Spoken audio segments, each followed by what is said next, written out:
Hello again. Just to have a quick talk about really what's been happening in Dublin in Ireland, and is it really any surprise?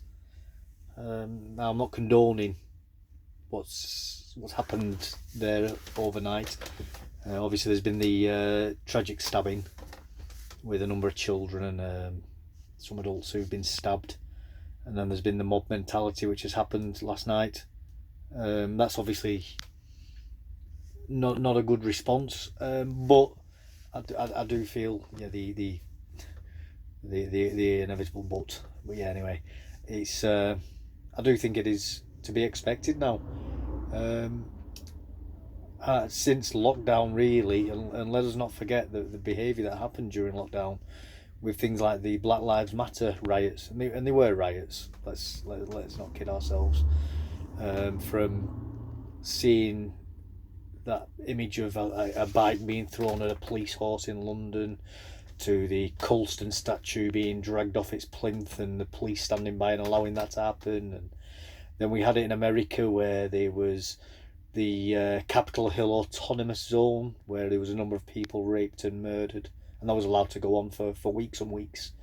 And then there was also I believe it was in Boston, where the court was actually under siege for something like 180 days by mobs of Antifa in the name of Black Lives Matter.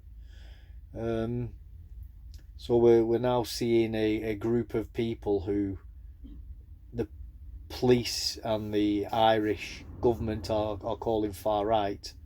I don't agree that they are, but they're simply because they're concerned about the consequences of mass immigration into the country.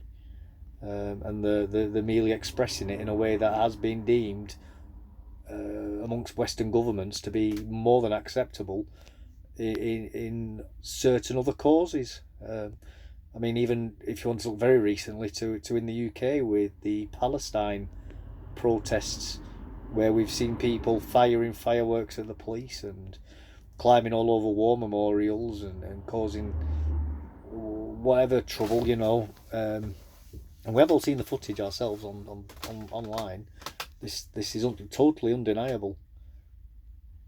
So is it really any surprise when one of the sacred cows of uh, progressive governments suddenly